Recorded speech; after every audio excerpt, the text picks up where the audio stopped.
Pulling off the interstate at 2 in the morning, you saw the lot before you saw the building. Dozens of rigs idling in rows, headlights off, one lit sign above a flat roof that just said, "Open." You pushed through the door and the whole place hit you at once.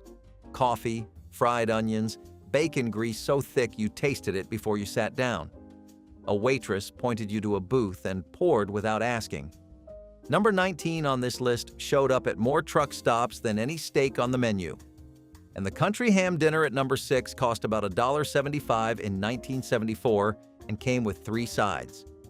These were not restaurants. They were the only hot meal between Memphis and Amarillo. So hit subscribe, because here are 30 forgotten truck stop dinners drivers ate crossing America in the 1970s. Number 30, Swiss steak. A tough cut of round steak pounded flat, dredged in seasoned flour and browned hard on both sides. Then it went under canned tomatoes, sliced onions, and green peppers, braising low and slow until the meat fell apart with a fork. Truck stops from Ohio to Oklahoma kept this on the steam table because it cost next to nothing and held heat for hours. The gravy turned thick and dark from the tomato juice mixing into the flour crust. 2 slices over mashed potatoes with a dinner roll on the side, and the whole plate ran under $2. A driver could eat it in 10 minutes and feel like he had eaten something his mother made. Number 29, smothered pork chops. Bone-in chops browned in a cast-iron skillet, then drowned in a pan gravy made from the drippings, a pour of milk, and enough flour to thicken it into something that stuck to the back of a spoon. The gravy went over the chops and over the rice, and most drivers finished every grain. This was southern truck stop country from the Carolinas down to the Gulf, where pork was cheaper than beef and gravy was a food group. The chops were thin because a thick chop took too long when you had 12 drivers lined up at the counter. So they pounded them flat, fried them fast, and buried them in gravy so nobody noticed how thin they were. Before I go any further, for the folks who want more of these old recipes gathered in one place, I put together the Vintage Recipe Guide. You can find it on my website, vintagelifestyleusa.com. I will not push it again. If you want it, it is there. Now, back to the list. Number 28, chicken and flat noodles. Not the kind from a box. These were thick, hand-cut egg noodles dropped into a pot of chicken broth that had been simmering with a whole bird since morning. The noodles soaked up the broth and turned soft and heavy, almost like dumplings but flatter. A truck stop cook in Indiana or Central Illinois started the pot before sunrise and served it straight through the dinner rush. You got a bowl heaped with shredded chicken and those fat noodles sitting in a shallow pool of broth with a sleeve of saltine crackers on the table. Comfort in a bowl for about $1.50. Number 27, fried catfish platter. Cornmeal crusted fillets dropped into a deep fryer until the outside cracked when you bit into it and the inside stayed white and flaky. This was the Friday special at almost every truck stop south of the Mason-Dixon line, and plenty of them served it every day of the week. The platter came with hush puppies, coleslaw, and a wedge of lemon that most drivers ignored. Tartar sauce in a little paper cup. The catfish came from ponds in Mississippi, Alabama, and Arkansas, and the cook who battered them had a cornmeal mix that never got written down. Just cornmeal, salt, pepper, and a pinch of cayenne. Number 26, beef tips over egg noodles. Chunks of beef round seared hard and braised in beef broth with sliced onions until the meat went tender enough to cut with the side of a fork. The gravy turned brown and rich from the drippings, and it got ladled over a pile of wide egg noodles on a heavy ceramic plate. Some stops added mushrooms from a can. Most did not bother. This was a steam table regular from Pennsylvania, clear across to Missouri, and it held under a heat lamp for hours without losing a thing. The noodles caught the gravy in their folds, and every forkful came up loaded. A full plate and change left over from a $5 bill. The menu at a truck stop was not a list. It was a map. Drive the I-10 corridor from Jacksonville to El Paso, and the food changed mile by mile. Fried catfish gave way to chicken fried steak around the Louisiana-Texas line. Pork chops disappeared north of Kentucky and came back near St. Louis. The stops that lasted cooked what the land around them produced: catfish ponds in the Delta, beef feedlots on the plains, dairy farms in Wisconsin that kept the cream gravy thick. A driver who ran the same route long enough knew where he was by what came out of the kitchen. Grits meant south. Bean soup meant Midwest. The food told you where you were before the highway signs did. Number 25, turkey dinner plate. Sliced roast turkey with brown gravy, cornbread dressing, cranberry sauce from the can, and green beans that had been cooking all day with salt pork. This was not Thanksgiving. This was a Tuesday in October at a truck stop off the I-40 in Tennessee. The turkey came from a roasting pan that held 2 whole birds, and the cook carved to order until the birds ran out. The dressing was baked in a sheet pan and cut into squares. The cranberry sauce held the shape of the can, ridged and wobbling on the plate. Nobody complained. A turkey dinner plate in the middle of the week felt like a holiday, and drivers who spotted it on the specials board did not think twice. Number 24, fried chicken dinner. A 2-piece or 3-piece plate with a thigh, a leg, and sometimes a wing, all battered and fried until the skin turned golden brown and crackled when you bit through it. The chicken sat in a warming tray, and the pieces closest to the heat lamp got extra crispy on one side. Mashed potatoes with gravy and a scoop of coleslaw came standard. The breading was thick because thick batter stayed crispy longer under the lamp, and the seasoning was salt, black pepper, garlic powder, and a paprika. The fried chicken dinner was usually the most expensive plate on the menu, around $2.25 in 1973. Drivers ordered it on payday. Number 23, chicken pot pie. A single-serve pie in a foil tin with a flaky crust on top and a thick filling of chicken, peas, carrots, and diced potatoes in a cream sauce underneath. Some truck stops made them from scratch. Most used frozen ones from a food service supplier and baked them off a dozen at a time. Either way, you cracked through the top crust with a fork, and the steam rolled out carrying the smell of chicken broth and butter. A pot pie took 20 minutes to eat because the filling stayed volcanic hot in the center long after the crust cooled down. Drivers learned to eat from the edges in.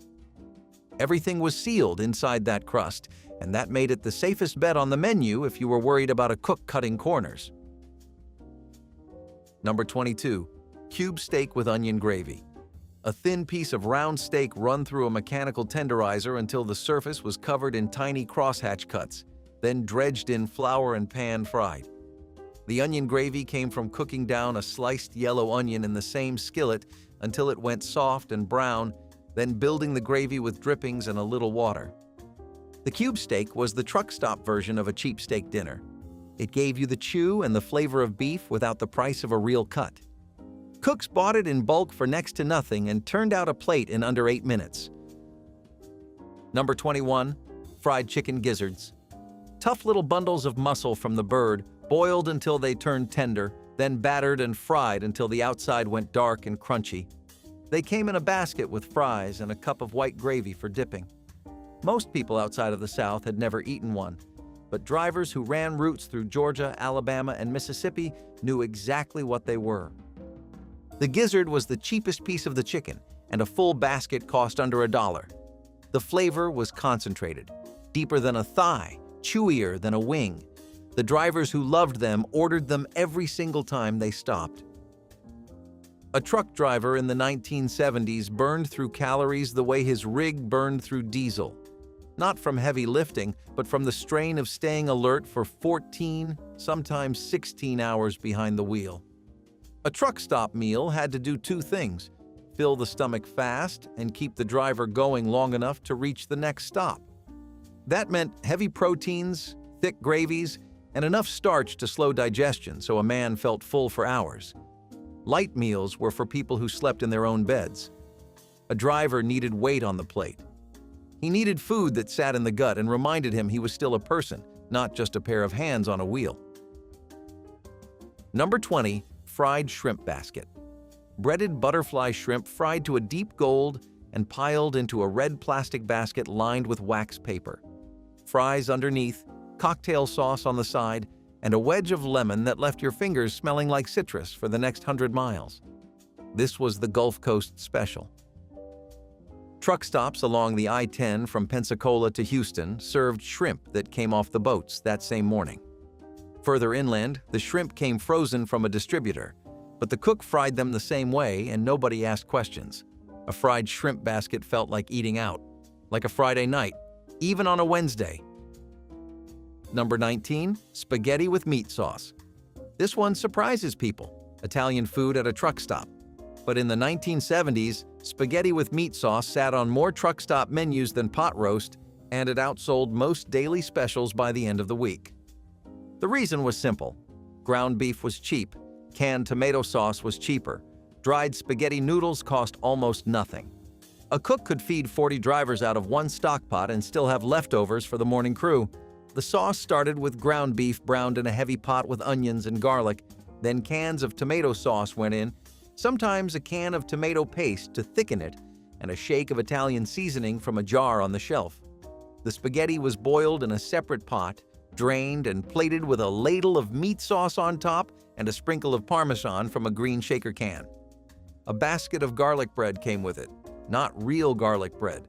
Sliced white bread, buttered and dusted with garlic salt, then run under the broiler until the edges browned. The whole plate cost $1.65 at a truck stop outside of Knoxville in 1976, and the drivers scraped the plate clean with the last piece of bread. The sauce held on the back burner all day, and the noodles sat in a steam tray, and assembling a plate took less than 2 minutes. For a kitchen running on one cook and one waitress, that speed was everything. Spaghetti night was the one night a driver could eat without worrying whether the cook knew what he was doing. You cannot ruin spaghetti!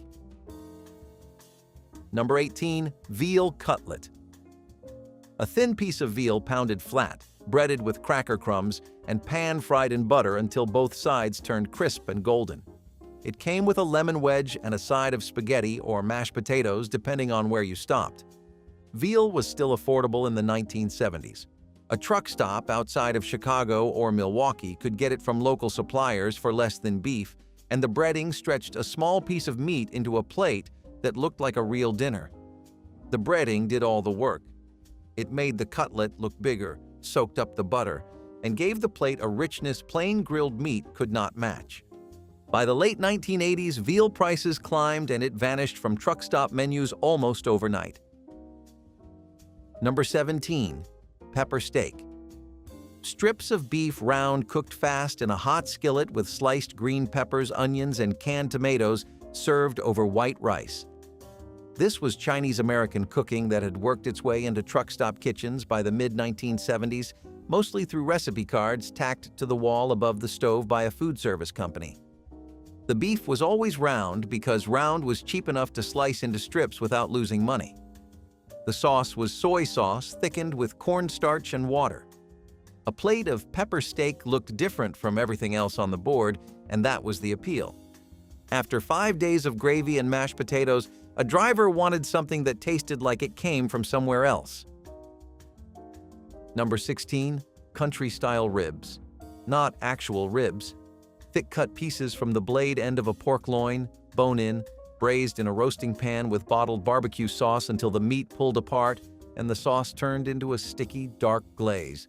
A cook could load a pan with 20 pounds of these before the lunch rush, slide it into the oven, and pull it out 4 hours later with enough to serve through dinner.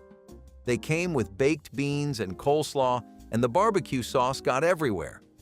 On your fingers, on the table, on the napkin wadded up next to your coffee cup. Country-style ribs were a mess, and drivers loved them for it. Number 15, beef stew.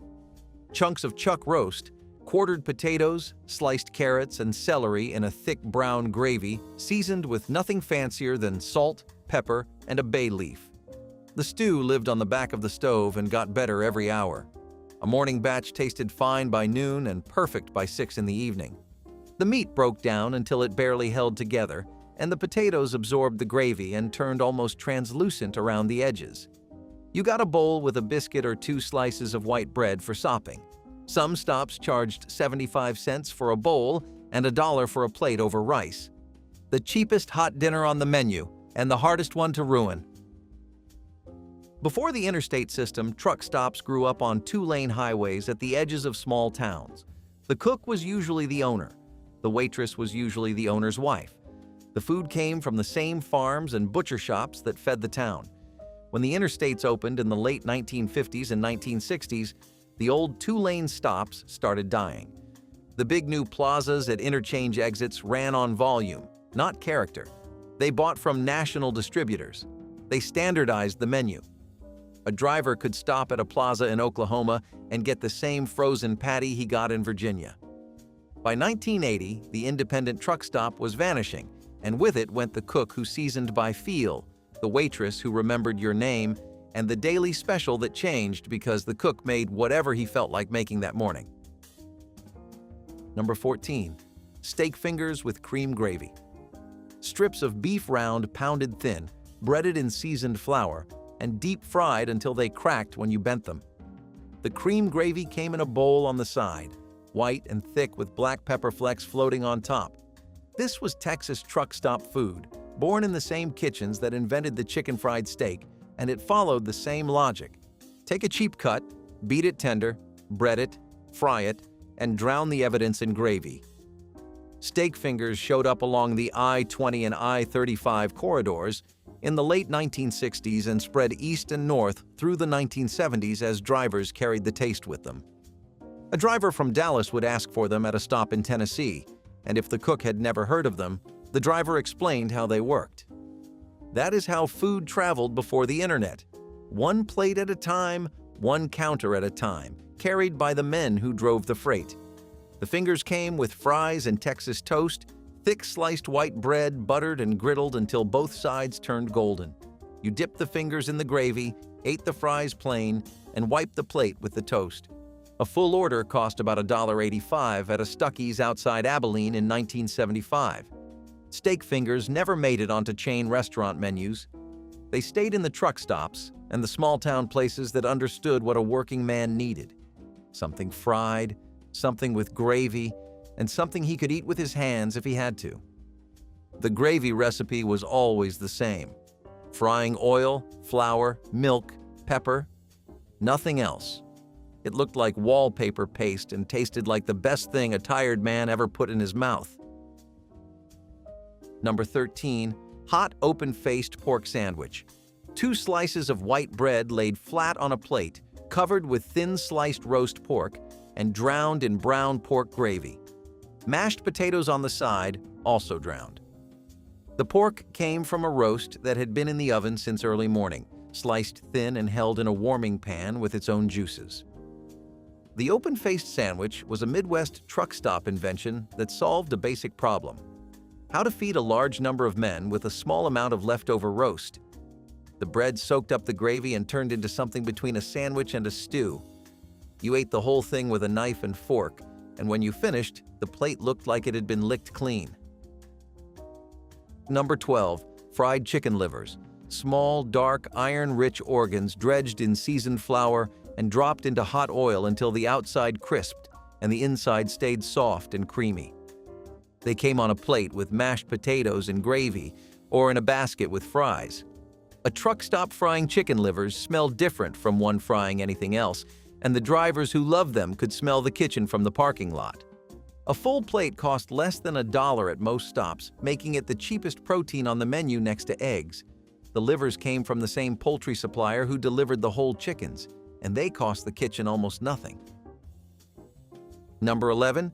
Club sandwich plate. 3 slices of toasted white bread stacked with turkey, bacon, lettuce, tomato, and mayonnaise, cut into triangles and held together with frilled toothpicks. Fries in a pile next to the sandwich, and a pickle spear across the top of the plate that nobody asked for, but everybody ate. The club sandwich did not require a cook. The waitress could assemble it during a rush, and some did. Toast, layer, cut, plate, under 3 minutes.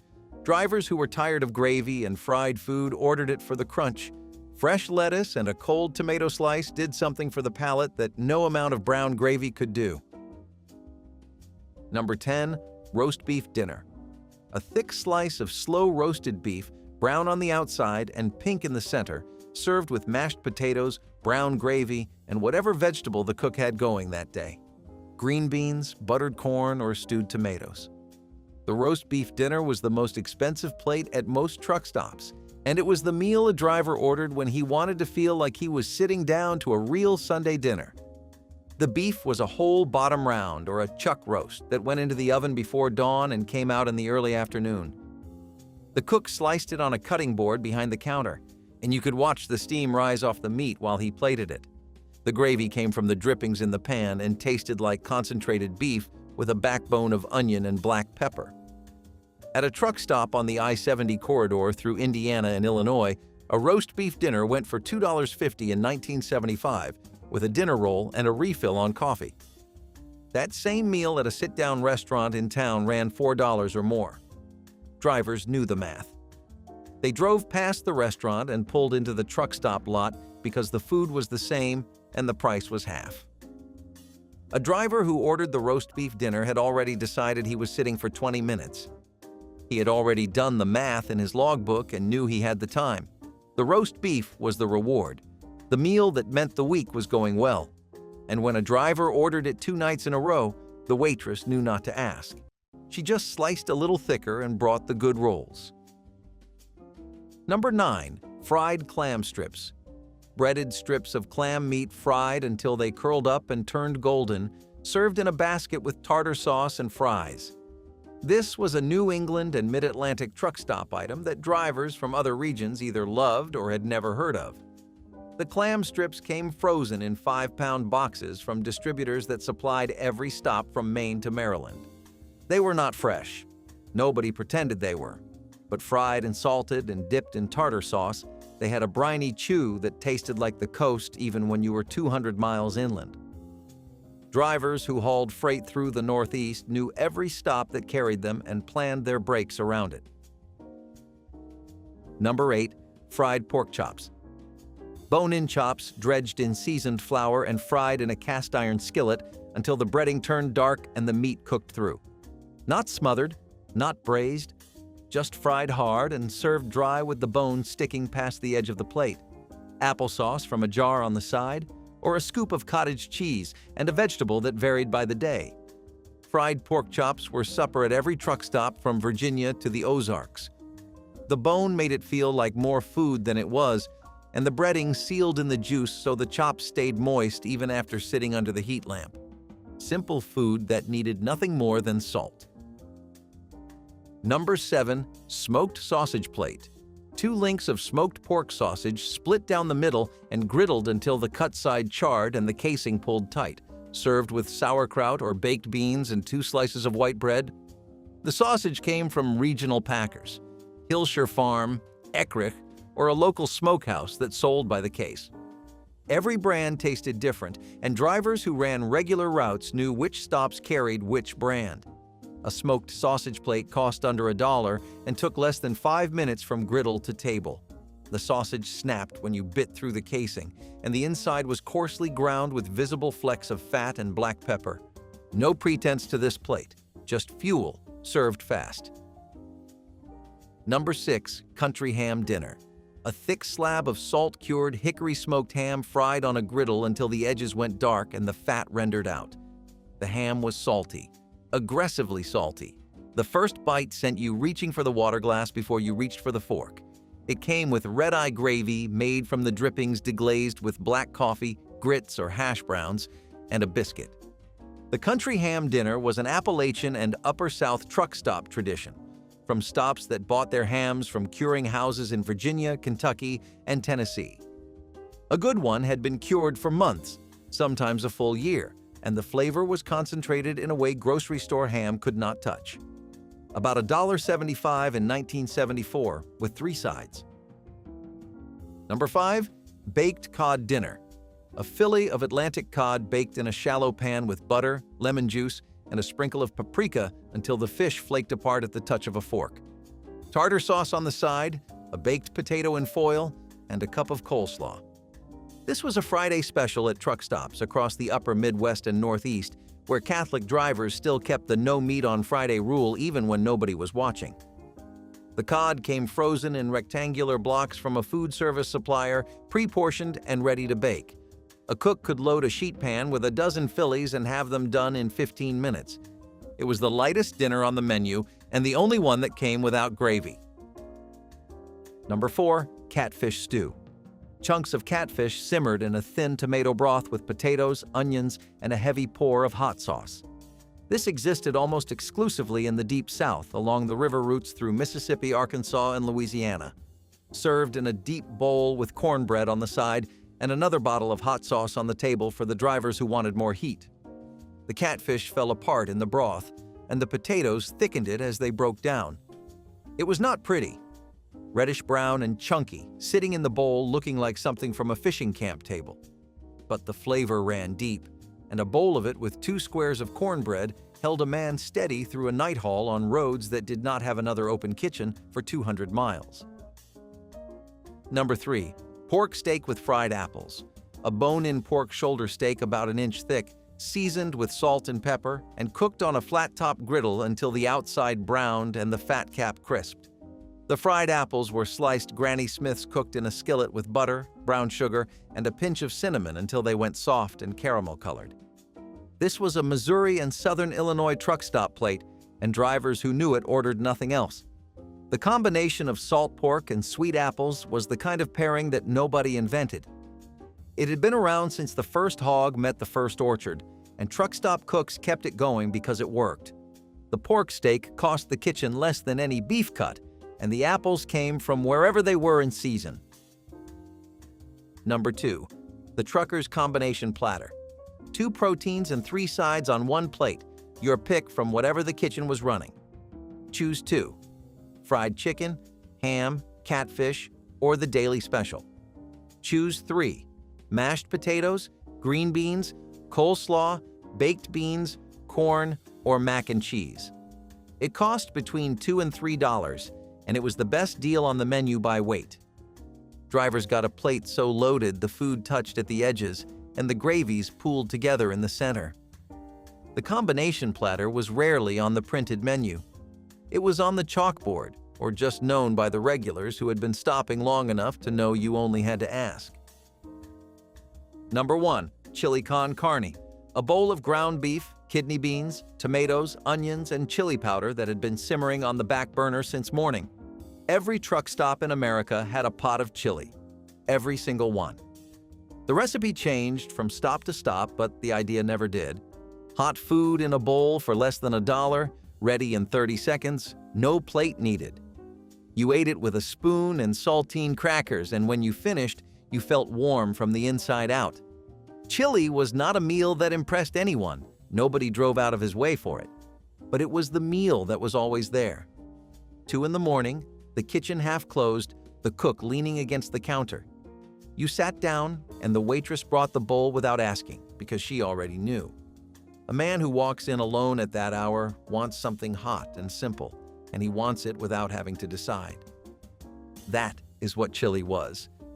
The meal that asked nothing of you except to sit down and eat. Number 21. Breaded veal cutlet. In the 1950s, veal was not a luxury. It was the cheap cut that butchers sold to diners for less than $1 a pound. A thin cutlet, pounded flat, breaded with cracker crumbs and pan-fried in butter until golden.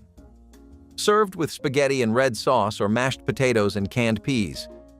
German and Austrian immigrants brought the Wiener Schnitzel tradition to America, and truck stops in Pennsylvania, Ohio, and Wisconsin served their own version for decades.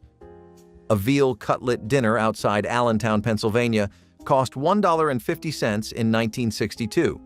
By the 1980s, the price of veal tripled.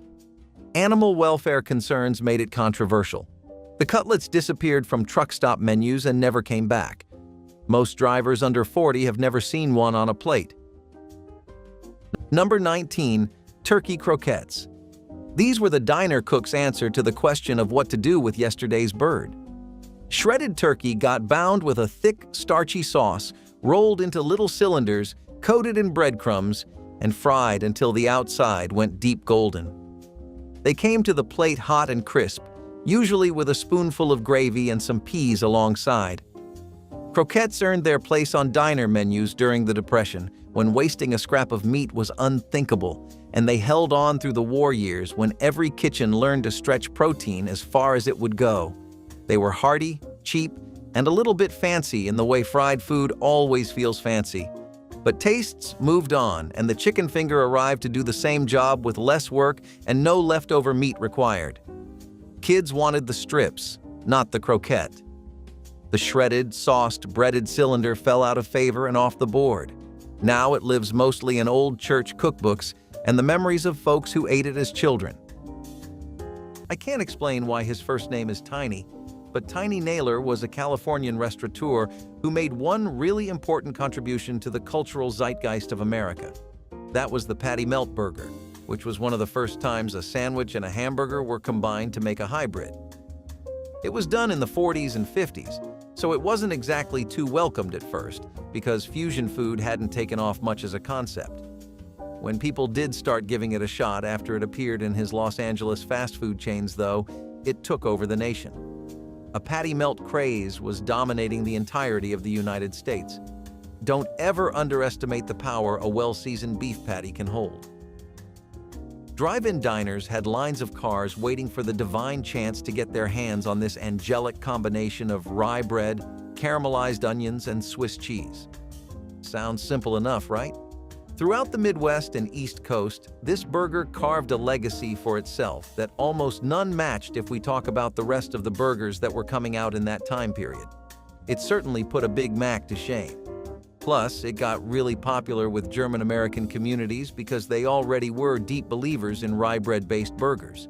The West Coast, on the other hand, experimented with some other flavors, such as different styles of seasonings, but the patty melt did just as well there too. Diners even used to have Melt Mondays, where a patty melt burger, fries, and shake combo would go on a discount. When truck stops started replacing their kitchens with fast food counters in the late 1980s, the pot roast was the first thing to go. You cannot braise a chuck roast in a drive-through window. A pot roast took 4 hours to cook and 20 minutes to eat. A burger took 4 minutes and was eaten in the cab. The food industry chose speed. The drivers lost a meal that tasted like someone cared whether they ate well or not. That was the real cost. Not the beef, not the labor. The disappearance of a plate that said you are worth 4 hours of someone's attention. Number 17, chili and cornbread. Not the competition chili with artisan peppers and craft beer. The truck stop kind. Ground beef, kidney beans, canned tomatoes, onion, and enough chili powder to make your forehead sweat. Cooked in a pot that never fully cooled because the next batch started before the last one was finished. The cornbread came from a cast iron skillet, golden on the bottom, crumbly on top. A bowl of chili and a square of cornbread cost $1.10 at a truck stop in Amarillo, Texas in 1968. The chili pot sat on the back burner 24 hours a day. Truckers ate it at midnight and at 6 in the morning, and it tasted the same both times. In a life spent eating at a different counter every night, that predictability was a kind of comfort. Number 17, grasshopper pie. If the dessert case had a slice of something pale mint green behind the glass, this was it. It borrowed everything from the grasshopper cocktail that swept through after the war. White creme de cacao and creme de menthe whipped into cream and set into a chocolate cookie crust. The color alone sold it, that soft green nobody else on the menu could match. It was cool and minty and a little grown up, the dessert you ordered to feel fancy at the end of a roadside meal. Diners loved it because it took no baking, just chilling, so a busy kitchen could keep slices ready in the cooler all day. For a stretch in the 1960s, it was everywhere. The height of dinner party sophistication served right off the highway. But the mint and chocolate fad cooled, and the boozy, retro look started to seem dated. Newer desserts crowded it out of the case. Today, that distinctive green slice is almost impossible to find, gone with the era that thought it was the last word in elegance. You know, we mentioned burgers, fried chicken, shakes, and even pies, but there's still one more member of the original crew we're missing: onion rings. Just like you can't have a Transformers movie without Bumblebee, you can't get a diner going if you don't know how to make onion rings. The earliest recipe I could find for onion rings was actually from a 1933 New York Times article, which was a pretty basic recipe. The classic onion ring evolved into ditching cornmeal later on, but the 1933 one had a lot of the stuff in the batter. Right after 1933, it didn't really take long for onion rings to become another must-have fast food item if you were going for a main meal like a burger. The thing about fast food is that a lot of it is built around one item. You get a burger or you get fried chicken. Okay, so you obviously need sides and a drink, right? So what if you only have fries? Gets a bit stale eventually. You switch it up with golden crisp onion rings worth barely a meager 25 cents, and whether you're in Texas or California, you can always trust in the quality. Chains like Dairy Queen had some of the best onion rings around, and drive-ins and diners would do promotional meals centered around onion rings, such as combo baskets or side swap Wednesdays, which let customers swap between either fries as a side or onion rings. Deals really go a long way, you know. Number 24, open-face roast beef sandwich. 2 slices of white bread laid flat on a plate. Thick-cut roast beef piled high. Mashed potatoes on the side. The whole thing drowned in brown gravy until you could not see the bread anymore. In the Midwest, they called this a hot beef Manhattan. By the 1960s, it had become the default lunch at every truck stop from Indianapolis to Omaha. A place called the Crossroads Diner outside Lincoln, Nebraska, sold 200 of these every Saturday for $1.25 each. The beef came from a roast that had been slow cooking since 5 in the morning. The gravy was made from the drippings. You ate it with a fork and a knife, and you left full enough to drive another 300 miles without thinking about food. That was the whole point. Number 22, macaroni and stewed tomatoes. This is the one that disappeared the day the interstate bypassed Main Street. It was about as plain as a blue plate special ever got, just boiled macaroni stirred into canned tomatoes, maybe a knob of butter and a little sugar to round it out. It came up through the Depression because it cost almost nothing, and small-town diners kept ladling it out for decades because regulars asked for it by name. It was a dish for the kind of place where the cook knew your order before you sat down. Then the new highway came through, and the cars stopped pulling off at the old downtown stretch. The travelers who would have wandered in for a cheap plate now blew past on the bypass toward the chains near the on-ramp. Those little counters could not survive on locals alone, and one by one, they shuttered. The macaroni went dark with them, a humble plate that needed a slow road and a steady door to stay alive. You will not find it on a menu now. If you were going for a bucket of chicken, you definitely needed a shake. I mean, come on, it's a no-brainer of a combo, right? The 2 things you always get a good shake with are burgers and fried chicken. That was true back then too, and there was no better shake than the orange creamsicle. The flavor known as creamsicle was actually made in the 1920s by a company of the same name, and it caught on like a disease with people. Frozen orange and vanilla, who would have thought? If you held a gun to my head and asked me if that would sell hundreds of thousands, then I'd just laugh. By the 1960s, though, it had sold enough that it actually managed to build up nostalgia with its customers. The creamsicle was added to drive-ins throughout the 50s and 60s as an attempt to capitalize on that nostalgia for fans who were there for its birth in the 20s and for teens who were buying loads of chicken buckets. It went great with all kinds of food that was popular with the youth anyway. A bucket, your friends, some shakes and fries, that's a pretty close second to the American dream. Plus, if you got a bucket and the shake to go with it, you were looking at maybe $1.25 or $2.25 in total. The shake itself was for 25 or 75 cents in most places, and it was also extremely popular in hotter areas like Arizona and California. I mean, California wasn't hot enough for fires to erupt randomly back then, but you could still work up a real sweat, and the best way to deal with that summer heat was a frozen creamsicle. Number 13, beef stew. A pound of stew meat cut into chunks, browned in a Dutch oven, and simmered for 2 hours with potatoes, carrots, onions, and a can of tomatoes. The broth thickened on its own as the potatoes broke down. The meat turned tender enough to cut with a spoon. A bowl of beef stew at a truck stop in Tulsa, Oklahoma cost $1.40 in 1969. It came with 2 slices of white bread and a glass of iced tea. The stew pot sat on the back of the stove all day. The first bowl at noon was good. The last bowl at midnight was better because the flavors had married and the potatoes had dissolved into the broth. Truckers shared that information on the CB radio the way other people shared stock tips. A good stew at exit 241 was worth more than a clean rest area at exit 260. Number 12. Chicken fried steak. Dolores Medina's chicken fried steak started with the cheapest cut of round steak the butcher had. She pounded it flat with a wooden mallet until it was a quarter-inch thin, dredged it in seasoned flour, dipped it in egg wash, dredged it again, and dropped it into a cast-iron skillet with an inch of hot oil. 3 minutes per side. The crust turned golden, the meat stayed juicy, and the whole thing covered the plate. The cream gravy was made in the same skillet.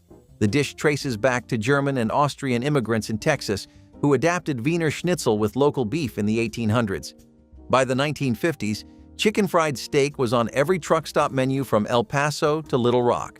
A plate cost $1.75 in 1965 and came with mashed potatoes, white gravy, and a salad that was just iceberg lettuce with ranch dressing. Texas declared October 26th as Chicken Fried Steak Day. That is not a joke. That is a state holiday for a truck stop meal. Number 14. The Automat Hot Plate. This was a whole way of eating that has now completely vanished, and the numbers behind it are worth sitting with. The Automat let you skip the counter entirely. You walked up to a wall of little glass-doored compartments, dropped your nickels into a slot, turned a chrome knob, and the door popped open with a hot plate of food waiting behind it. Macaroni and cheese, baked beans, chicken pot pie, a slab of meatloaf, all served by a wall instead of a waitress. Horn and Hardart ran the most famous of these, and at their peak in the late 1950s and early 1960s, they operated more than 165 locations across New York and Philadelphia. For a long stretch, a cup of their coffee cost exactly 1 nickel, poured from a brass dolphin head spout, and it stayed 5 cents until 1950, when they finally bumped it to 2 nickels. At their height, they were feeding hundreds of thousands of people a day, the largest restaurant operation in the world. The food behind those glass doors was real cooking too, made fresh in a commissary and trucked in, not the frozen stuff that came later. Then the fast food chains arrived with their drive-up windows and paper bags, and the whole idea of dropping coins into a wall started to feel like the past. Location after location went dark through the 1960s and 1970s. By the time the very last Horn and Hardart Automat closed its doors in 1991, the format had been dead in spirit for years. A generation grew up never knowing you could feed a family from a wall of little windows, never hearing the clink of the nickels or the click of the chrome knob. The whole strange, wonderful machine vanished, and the hot plate behind the glass went with it. So let's say you were in one of those super hot states and you just didn't feel like greasing up your day to hell and back with all those fried fats and oils? Chicken buckets definitely weren't for you, but a frozen shake just wasn't cutting it either. You needed a real dessert, so what would you go for? Let me introduce you to the apple pie a la mode, which actually goes all the way back to the 1900s. The story goes something like this. Apparently, a New York diner once served a customer who combined their ice cream with the pie. This inspired the idea behind apple pie a la mode. It slowly started becoming a niche way of having a pie that slowly exploded in popularity and found itself some real dedicated fans, and by the 1960s, Americans were fully in their bag with all kinds of food experimentation and pairing warm desserts with cold sides. Another big reason why this pie was such a nightmare for its competitors was because it was priced literally the same as one of those creamsicle shakes we just talked about. You get a pie and ice cream to go with it for 75 cents, and it doesn't take a nuclear physicist to figure out how a business model like that goes nationwide.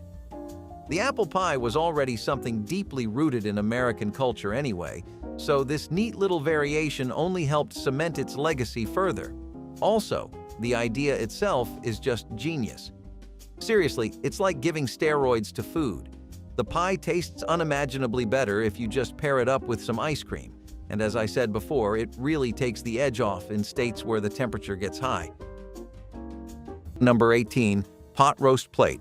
A chuck roast braised for 4 hours with carrots, potatoes, onions, and enough beef broth to fill a Dutch oven. served on an oval plate with a ladle of the cooking liquid poured over the top and a dinner roll on the side. This was the blue plate special at truck stops across the Great Plains in the 1960s and 1970s. The Platter restaurant at the Bosselman Truck Plaza outside North Platte, Nebraska, served this for $1.35 in 1970. A driver could sit down at noon, eat a pot roast dinner with 2 cups of coffee, leave a quarter tip, and walk out having spent less than $2. The pot roast required something that no chain restaurant would invest: time. 4 hours of low heat. A cook who checked the oven instead of a timer.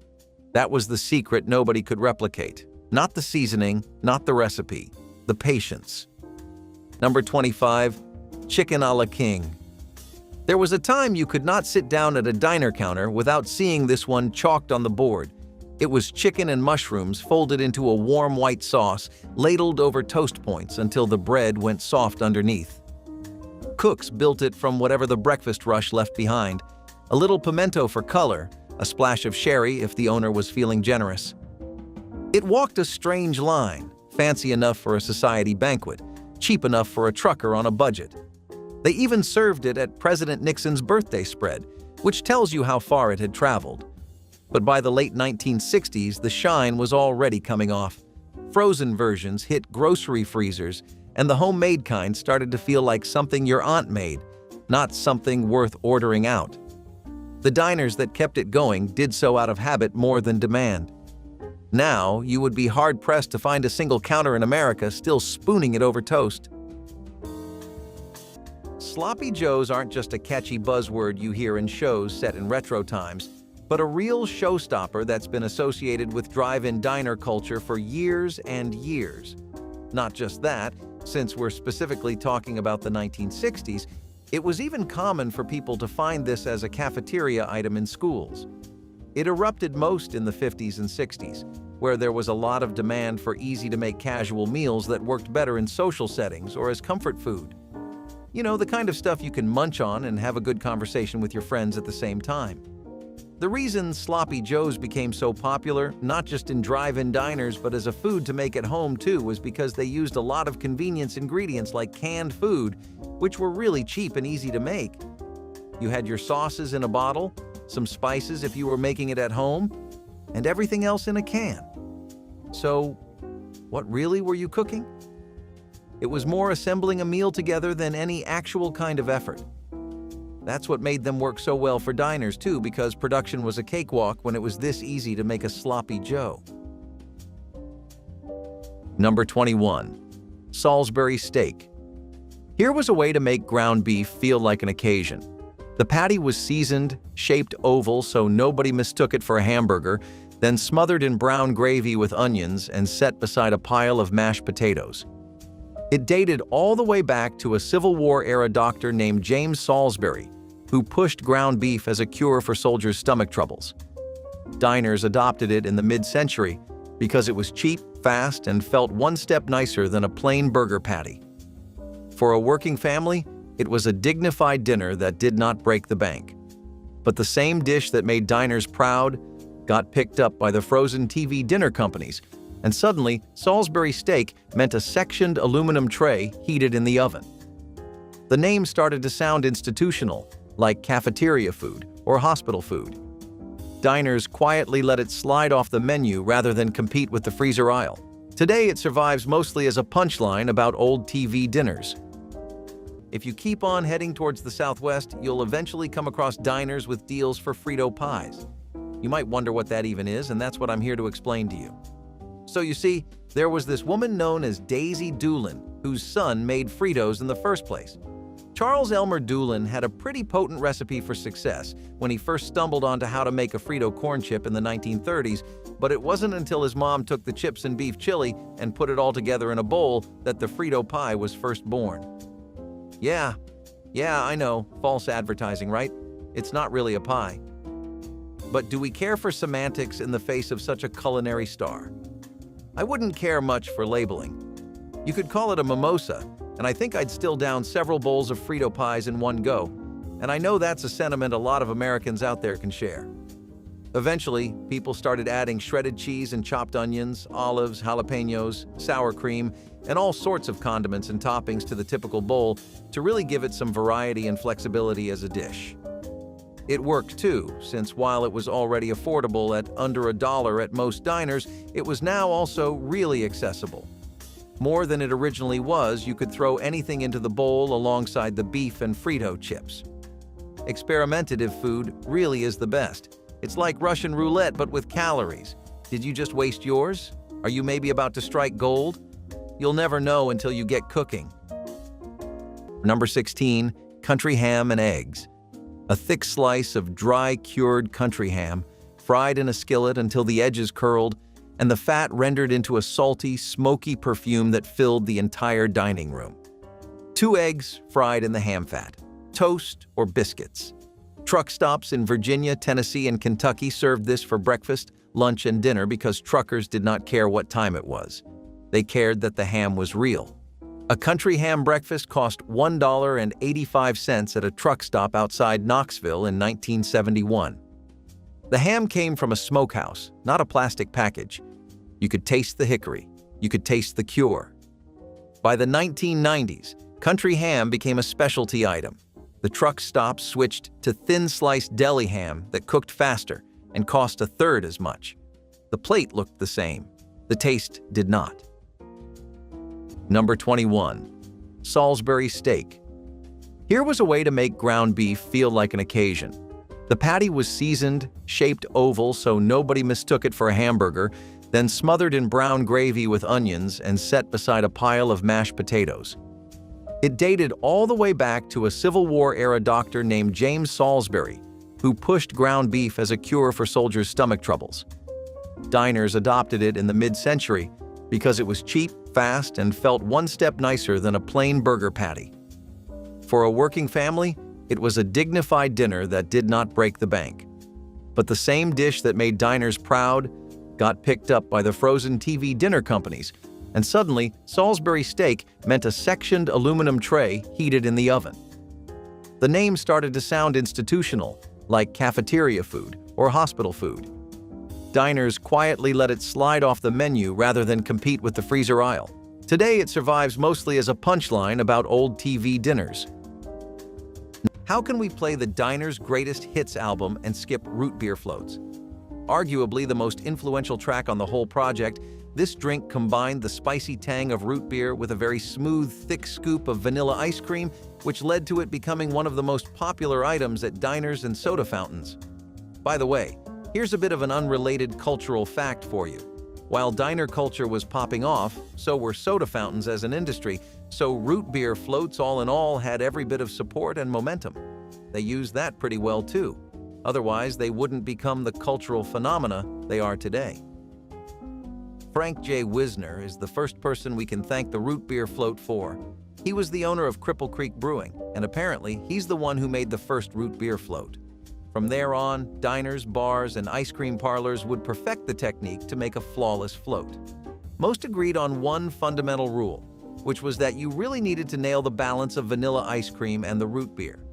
Too much drink would take away from the texture of the ice cream, but too much ice cream would mess with the flavor of the drink. It was also family-friendly because it was just root beer. You could kind of drink with dad and mom that way, which meant that a lot of families used floats at diners as a nice little bonding experience. You know how you go to a Nando's and they have bottomless drinks? Well, some diners did that with floats back then, which made it even more successful. Number 19. Coconut cream pie. This was not a meal. This was the reason you stopped. Every truck stop worth its name had a rotating pie case by the register, and the coconut cream pie sold out first. A buttery crust filled with thick vanilla custard, topped with meringue toasted until the peaks turned golden. A truck stop outside Joplin, Missouri, on Route 66, sold 40 pies a week in the 1960s.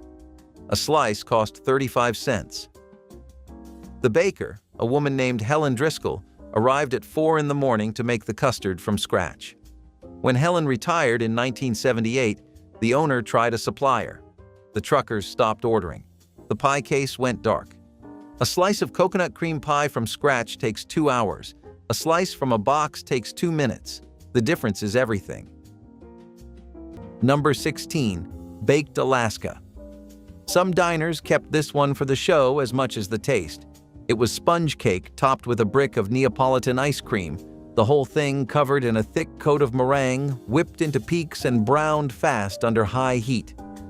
The trick was that the meringue insulated the ice cream, so the outside went toasted and warm while the center stayed frozen solid, hot and cold on the same fork. In the 1960s, it was the dessert a diner wheeled out to make an ordinary night feel special, sometimes even flamed at the table for the regulars who wanted a spectacle.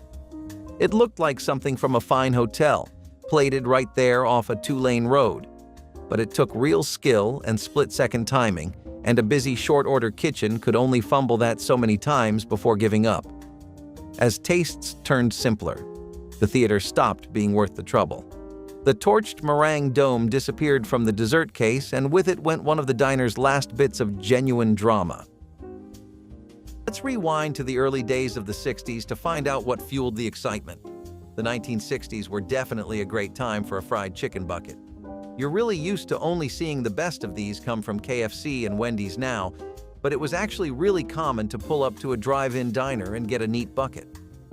They were first introduced in the 1950s, and it was a pretty straightforward concept for many diners. It really fit convenience food and car culture at the time. Both of those were mixing together, as in more Americans were choosing to get dinners they could eat in their car while moving around. It meant that there was a big focus on portability and convenience when restaurants decided their menus, because they wanted to prove to every customer that, hey, we have the best food around and it's also the easiest to eat. Sounds like a pretty good bottom line for us as eaters, right? It definitely was. Those buckets of the 60s lined with paper going for just $1 or $1.50 were an incredibly affordable and convenient option for people. Working-class families and teenagers in particular loved to get these. Places like California, Georgia, Tennessee, and Texas didn't just have a lot of teens around. They had a lot of car heads, too.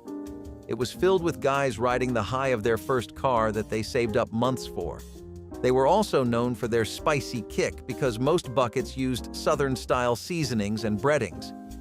In the Midwest, they were a little tamer because people there preferred comfort food, not really a challenge of your spice tolerance. It became a great family meal to have at home or in the car, and diners made twice as many buckets of money for every 1 bucket of chicken. Number 23. Fried catfish plate. South of the Mason-Dixon line, a truck stop without catfish on the menu was not a truck stop. It was a gas station that happened to have chairs. The catfish came dredged in cornmeal, not flour, and fried until the outside turned golden and the inside stayed white and flaky. The plate came with coleslaw, hush puppies, and a slice of white bread. Along Highway 61 in Mississippi, truck stops charged $2.50 for an all-you-can-eat catfish plate on Friday nights in 1975.